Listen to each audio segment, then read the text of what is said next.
All right, here we go. Monday Night Knicks. Salute to Knicks Nation. CP from KnicksFanTV here. This is another edition of our NBA Draft Prospect Preview Show. This is a show where we break down some of the top lottery picks in this year's draft, covering it with the people who are in the know, the bloggers, the content creators, the scouts, the experts that cover these guys extensively. And tonight we're going to talk about Obi Toppin. So if you're a diehard Knicks fan, if you're a diehard basketball fan, make sure you guys hit that subscribe button below and the notification bell so you don't miss anything. Today's guest, he's a writer and a podcaster for the Blackburn Review. They cover the University of Dayton basketball. And he's here to talk about Obi Toppin, man. His name is Dan Sullivan, a.k.a. Sully. Sully, how you doing today, man? Doing well, guys. Thanks for having me on the show. I was telling them before we went on that this is the first basketball talk I've done since the Dayton season ended. So I've been in mourning for a few days, but it's great to be back on the mic with some basketball fans, man. Man, it's interesting times. This is the first time without March Madness. We're around the same age, and this is my favorite time of year, especially when the weather's starting to turn. But the tournament, man, there's nothing like that first weekend of March Madness, and for us not to have it, some crazy times, man. Definitely some crazy times. I feel empty inside, man. I can agree with you there. As a lifelong Dayton fan, diehard, Flyers. My dad's a Flyer. Okay. It's been tough times, man. It's just been a tough week. I can imagine it, man. And this year was a promising year for Dayton. You guys have finished the year 25-2, 18-0 in the Atlantic 10, led by this guy Obi Toppin, man. Tell us a little bit about Obi, man. Yeah, dude. So I mean, the Flyers, their last loss en route to 29-2 was December 21st. So it's literally been a real long time since Dayton lost, and obviously Obi's kind of like the centerpiece, right? So we had guys on the roster that stirred the drink, like the glue guys. Specifically, we had two seniors on the roster that were the 3 and the 4, but Obi was really, the centerpiece of everything, and how could he not be? Like, he's been on everybody's draft board this entire year. So, as far as his progression in the season, it was kind of funny because when we started the year, we were playing teams that didn't really know who he was, right? Or they just didn't have a grasp on just how good he was or what he could do well. So we were playing a lot of poor teams at the beginning of the schedule. And it was the dunk show every night. I mean, he was good for 4 alley-oops a night. And then you got into conference play where some of the teams have seen you twice. Some of the coaches have seen you for multiple years. And you guys know how it is. You get game planned against, you get schemed on. And really, you started to see it as the season wore on that, when we played good coaches, well-coached teams, every time you kicked it into Obi into the post, the double was coming.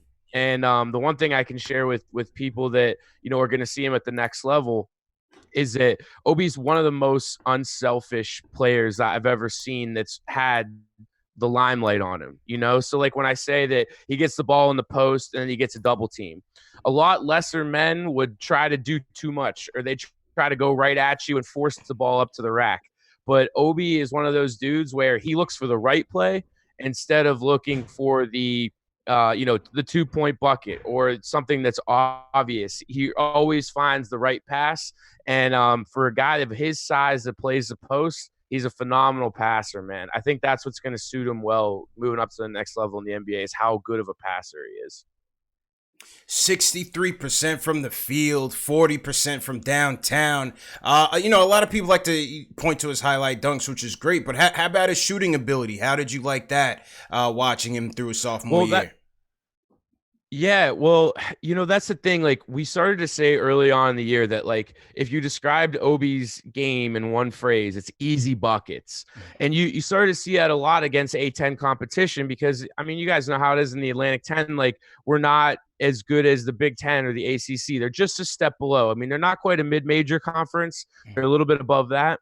But, Obi really had such great shooting numbers because you got on the ball in the post and it was easy buckets. And he did it in a lot of ways too, jumping over you and using the glass or just a quick post move to get around you, He did it in a lot of different ways. And so, yeah, you're only going to see the highlight dunks on SportsCenter, but that's why I kind of wanted to, especially for this type of show, is be like, oh, there's other things he does well. He's got great footwork in the post. He passes out of the post better than anybody I've ever seen.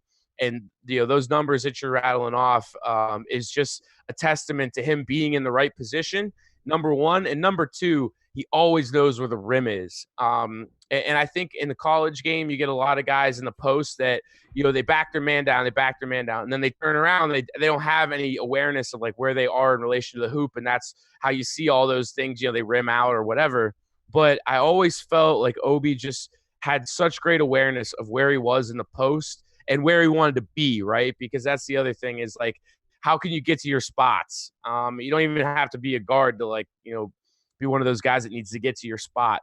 But that's Obi to a T, man. He just uses his good footwork and his quickness to always get to those spots in the post. And just wrapping up, the other thing that really helps him down low is I've never seen a guy get off the ground as quickly as he does. And it might sound like a weird thing to say, but like he can jump out of the gym and he can do it quick, man. And that led to a lot of block shots this past year too.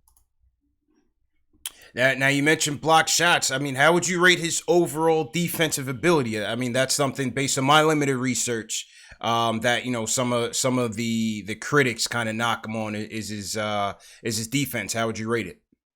Yeah, I mean that's totally fair because if I could say that there is a weakness in his game, it would still be on the defensive end.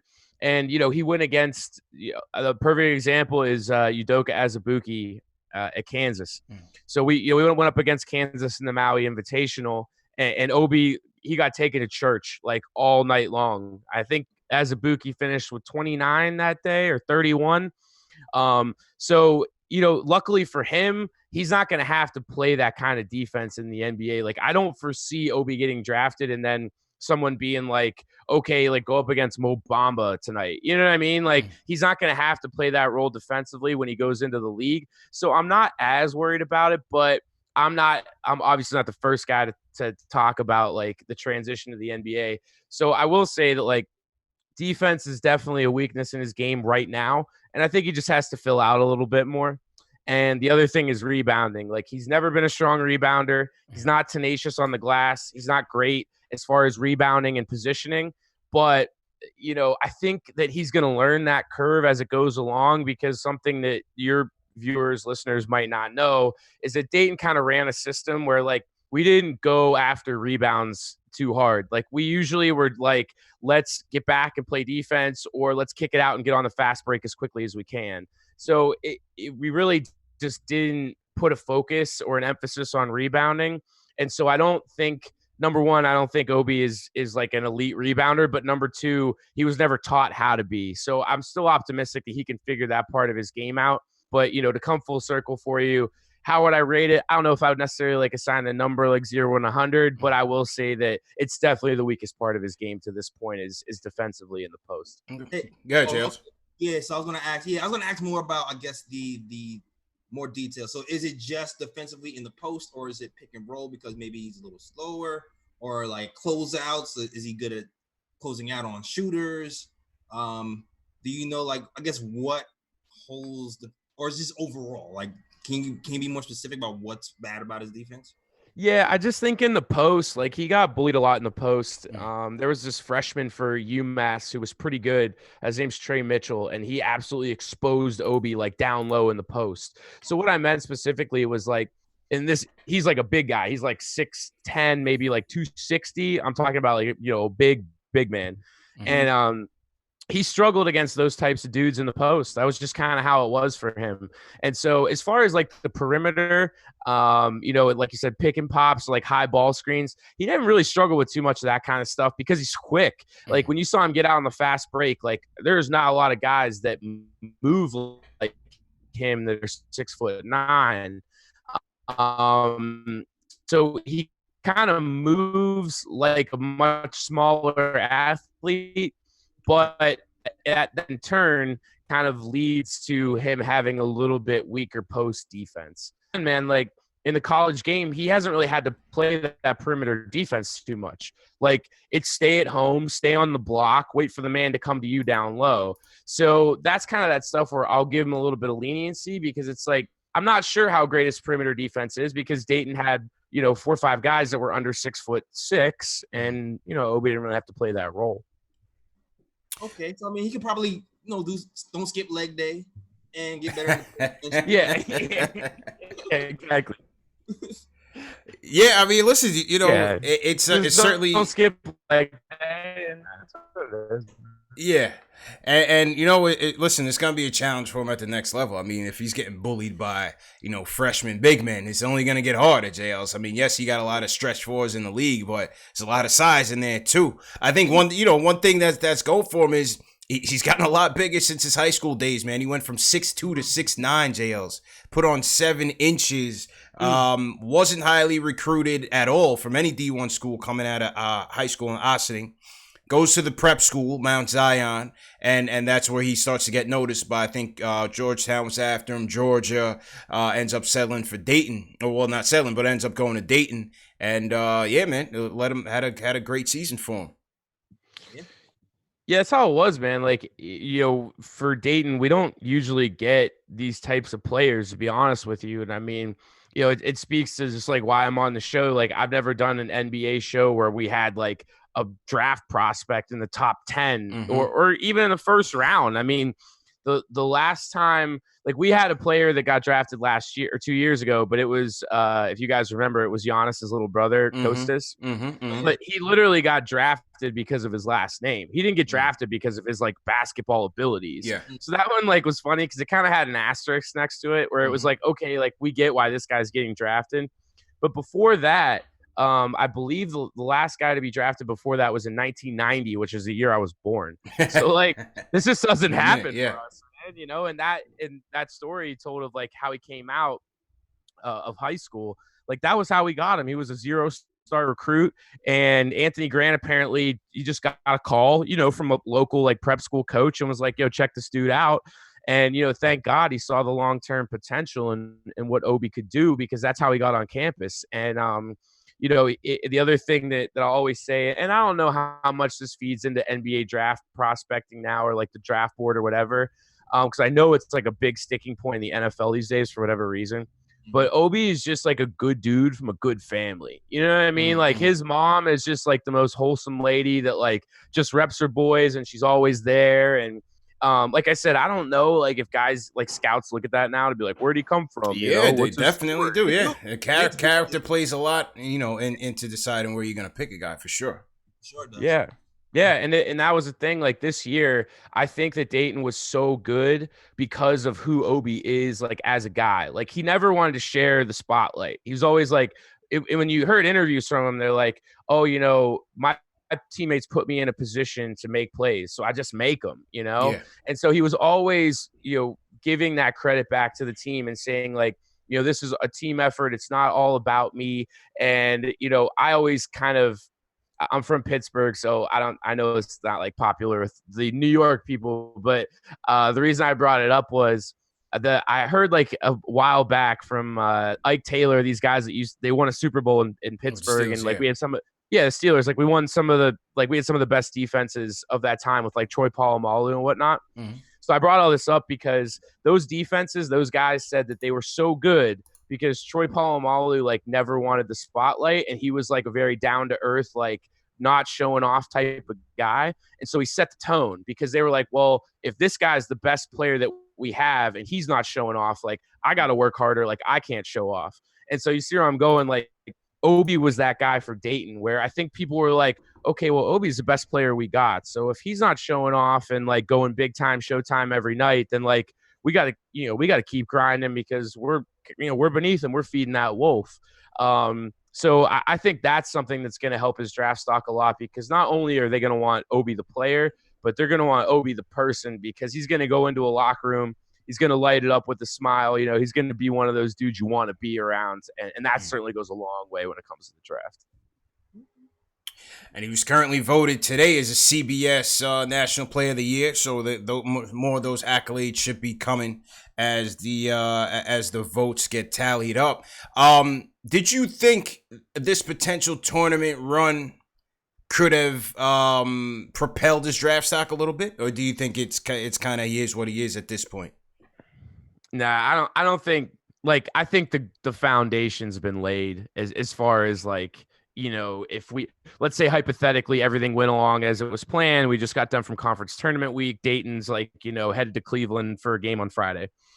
I don't think there's anything he could have done between now and April to heighten his draft stock, because like, I mean, you said it yourself, like he already got picked player of the year. Like he was going to get picked player of the year regardless of what happened in the tournament, I think, because even if, you go out in the second round or something like that, like it's a 1-game sample set. So no one would like, hold it against him if Dayton went out early. And in the same breath, if he scored 30 points a night, I think people would expect it more so than being like, oh, he really raised his draft stock this time. So, I think that he kind of was already in a position to be a top 10 pick, and it's looking like top 5 right now, right? Is that what you guys are seeing? Top 5? Yeah, I mean, from what I'm seeing, yeah, he could be top 5 depending on whose draft board you're looking at. Yeah. Could be. I've heard maybe 7 or 8 somewhere. It could be. It seems like that tier is wide open. You really don't notice here, but I definitely heard his name mentioned. I mean, would he fit in well with like what the Knicks are building right now? You think? I mean, does anybody fit in well with what the Knicks are doing? Absolutely. I mean, I personally feel like if Randall wasn't here, I think this is what you wanted Randall to be, to play like. You know what I mean? Unselfish, can stretch the floor. Mm-hmm. I think Toppin and Mitch could be a nice tandem for sure. Yeah, absolutely. Like somebody who's not selfish. RJ can kind of take over a little bit more responsibilities.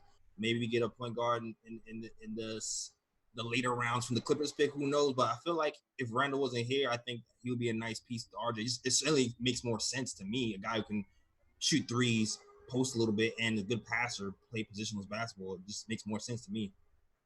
Yeah, and that's why I think he's going to do well at the next level, is because like he had to play kind of a more traditional like center type of role, if you want to call it the 5, I guess. We didn't really have that like that 5 guy. That's just not like Anthony Grant runs more of an NBA system than anybody. So like that coupled with how Obi plays the game and the fact that he can, he's going to be on an NBA roster where he has a couple of guys that are bigger than him, and they can play the center role. So the fact that he's going to be moved back a little bit to like a 3 or 4, and then, he's coming from an NBA system because Anthony Grant, obviously was with Billy Donovan for all those years. And then they went to Oklahoma City together. So everybody says, like, if you looked at all of the college offenses this year, like across the country and all the best teams, Dayton ran the closest thing that you would see to an NBA style offense. And that's just, I mean, you guys know it. It's an inside out game. It's positionless. You got guys moving all the time, and it didn't hurt that we had 5 guys on the floor at any given time that can shoot the 3. So, when you have all those kinds of pieces, you can run an NBA style offense. So I really think that the move positionally and then that style is really going to do wonders for him coming up here when he moves up. Yeah, especially if you have like a guy like, if you have Kenny Atkinson here, I think he would love a guy like that. That fits his style perfectly. That's what I'm saying, man. Like I don't think Obi's a traditional post player, but like luckily for him, he's never gonna have to be, And in night 1, day 1, just like Zion, he's gonna give you some highlights. So there's that too, because like the Knicks, you got to get some buzz right now, and that'd be a perfect thing if you had Obi throwing down jams every other night. That's good buzz for the Knicks. Some Obi highlights, right? Yeah, man. You guys need that, No doubt, man. And we're talking to Dan Sullivan, podcast and writer for the Blackburn Review. They cover the Dayton Flyers, and we're here talking Obi Toppin's NBA draft prospects, man. Dan, definitely appreciate the time. Let the people know where they can find you on Twitter or your website as well. Yeah, no doubt, man. So I appreciate you guys for bringing me out a morning and getting back to something that felt a little bit normal right now. I think we all need something a little bit normal. So talking hoops was fun. But, yeah, man, you guys can find me at Sully, my good name, on Twitter. I'm not much of an NBA guy. I'll be quite honest, because I'm from Pittsburgh, so I never had an NBA team. So, like, I tried to get on the Bucks bandwagon for a little bit because, like, I like Giannis, but I don't know, man. I just kind of fly with the wind when it comes to NBA. I just like watching good basketball. So when the playoffs come on, I'm turning it on. Neutral, man. I'm very neutral. Like if playoff basketball is on, like I just want to watch it because I like seeing some good hoops. All right, man. We'll welcome you to the Knicks Nation, man. Don't worry about it. We'll send you an orange and blue hat. you could identify with us, man. There's always room, man. Come through. I don't know. Is that you guys are willingly, recruiting fans to come into Knicks Nation? Well, we're not desperate like the Nets. Don't get me wrong. We're not desperate. You know what I mean? But that's what I'm saying. Yeah. I thought you guys are all about self-loathing and whatnot. No, yeah. No, we're not desperate. But yeah, man, if you want to come through, you're welcome to come on the show anytime, man. JL, so you had another question for him? Yeah. I don't know. How do you feel about Obi versus Denny? Because I've seen Denny been getting on people's radar too. I don't know if you follow his game a lot. You can speak to that. Denny Avdija from Maccabi Tel Aviv. Yeah, dude. Honestly, that's the thing. Like, so that's a perfect place where like my knowledge stops because like I follow college basketball religiously like all year, right? And then I feel like every single year we get to the NBA draft, and I'm like, who the hell is that guy? And it'll be like some dude from Europe or some shit. Like, even like I forgot LaMelo Ball existed like for multiple months because he wasn't in the college game. And one day that idiot Lamar just came on TV and I was like, oh yeah, like he's still out there like playing hoops or whatever. So yeah, man, like it's funny. There's always in the first round like a couple of dudes every year where I'm just like, who got drafted in the first round? Like, where did he come from? So yeah, I'll go look at the tape over while I'm quarantining with everybody else, and hopefully next time I talk to you guys, I got a better answer for that one, man. All right, no doubt, man. Well, Sully, man, definitely appreciate the time and be safe out there, man. Yeah, you too, guys. I appreciate you having me on, and hey, fill your time with some good content here. So this is it, man. Thanks again. There it is, man. Appreciate that once again. That was Dan Sullivan from the Blackburn Review. Talking about Obi Toppin, JLs. Talking about a little Obi Toppin, man. Hit that thumbs up button for you boys. Salute to everybody in the chat. All right, let me get you back in here, JLs. What's going on? Salute to everybody. Salute to all the mods. We're going to take calls in a little bit. We just got to set up the switchboard. JLs, what'd you think about his breakdown on Obi, man? What'd you think about it, man? It was cool. It was cool. Like Obi's on my radar already, so but it was good to see even a little bit more perspective of a guy who kind of watches him all year. Mm-hmm. The thing I got from him is the rebounding thing. I didn't realize that was a big. Yeah, not a great rebounder. Averages 7 on the year. Not a tremendous offensive rebounder. Yeah, only averaged 16 putbacks the whole season. Yeah, like the first time I heard about Obi and the way he moves, he reminded me of Mari Stoudemire off the bat, maybe like a Mari 2.0. If Mari can shoot threes, yeah, that's how I kind of feel like Obi can be in this league. Mari 2.0. Yeah, Amari who can shoot threes and doesn't play defense. Sounds like Amari to me. Exactly. Get a post, can shoot, has that athleticism from straight up and down, maybe not that much laterally. Sounded like a lot like Amari to me, but he can shoot threes. Yeah. I'll take it. I can take it. Yeah, depending on who's around him. You know what I mean? It could work. Well, listen, I think he and Mitch can certainly play together. 70% of his shots come either at the rim or from 3. So he can shoot it. Shooting 40% from 3. Right. And that could speak to some of the rebounding numbers too if he's out there on the perimeter as well. You know what I mean? Yeah, absolutely. Absolutely. There's a lot of bigs who shoot threes, who don't rebound. They should all watch Kevin Love because Kevin Love, for some reason, he'll camp out there from 3 and still gobble all the rebounds. He's a master. Yeah, well, in his prime, I mean, Kevin Love was an animal on the boards. He's gotten a lot softer these days, but in his prime, Kevin Love was balling. Yeah, all over the court. The cast is the soul out of him. So. yeah, you're right. You're right on that, man. LeBron and the Cavs, post LeBron. Cavs took the life out of him. But salute to Kevin Love. He just supported the workers at Quicken Loans Arena. Donated $100K through his foundation. So that's good stuff during this time, during the downtime. You know what I mean? Absolutely, man. Yeah, man. All right, so here's what we'll do. I want to take some calls. If you guys want to call in, I want to take some calls. What we'll have to do is cut this stream and start up a new one because I want this show to stand on its own. And then we'll take some calls from the fans. So to everybody in the chat once again, let me shout out the super chats that came in. Reggie Jones, appreciate the super chat, and Shane Mack. Sends us a super chat. Jay Ellis. He says, hopefully we make the right decision on drafting these kids. So yeah, hopefully, man. Hopefully. Who else we got in the chat? We got Optimus 2G. We got Reggie Jones, Park City, EJ1. 300 in the chat watching on KnicksFanTV. Michael Parker also sends us a super chat. He says, Denny is a real sleeper in this draft. He says, remember the name. Denny is a sleeper. That's your guy, JLs. Yeah, that's my. I mean, I don't know that much about him yet. I heard good things about him, but I need to like actually look at him more. Yeah.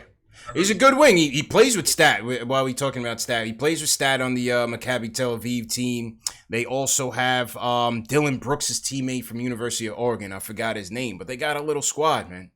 They definitely have a little squad. I was starting to watch some of their games before they stopped playing as well. Trying to see what Denny was all about. But kind of reminds me of like a young Gallo. If that would be my comparison. Kind of reminds me of a young Gallo. So yeah, I heard a lot about his IQ and his shooting. Yeah. And like just the defense in general seems good despite the lack of athleticism. Sounds pretty good prospect as well. Yeah. But I want to really see him before I even make that assessment to see if he's overall better than Obi, because it just seems I want to see what he does, because it seems Obi looks great on film. I want to see what Danny looks. Yeah, he looks good on film. Listen, he looks good on film. Obviously, I think he could be the safest pick right now in the draft. In terms of immediate impact, I think he can go out and score. The defense is going to be a huge issue. Obviously, he's got to put on a lot more size, and he has been, for coming up from college through the junior college rankings and into Dayton. So doesn't look like putting on the size is going to be an issue, but he's definitely going to need to if he's going to be able to bang in the post with some of these guys. But listen, he can shoot it. He can stretch the floor a little bit. He can pass it well. He's a selfless player. So I mean, his strengths are certainly something that you like. Absolutely. Like, I think he works out well for guys like RJ. For real, like he can pick and pop with RJ, pick and pop with Frank or whoever future guard we get in here, and seems like he can dive to the rim and catch lobs easily. He seems like a really, really good guy. It seems like he can pretty much fit anywhere. He's that modern big that you just want. You know what I mean? Absolutely, man. All right, so here's what we're going to do. Salute to everybody in the chat. Once again, hit that thumbs up button for you boys. We're going to end this stream, start up a new one for the callers. We'll talk about what's going on with the NBA, some of the latest news that we're hearing with the coronavirus, and we'll take some of your calls. If you guys want to call in, talk about our draft reviews, any questions, any comments you guys might have. So we're going to end this stream. Look out for the notification for the next one. What you guys can do is you can go on our main channels and just refresh until the new stream pops up, and then we'll be right back to it, man. So 5 minutes, we'll be back up and running. Hit that thumbs up button for you boys one more time on this show, and we'll be right back. Peace.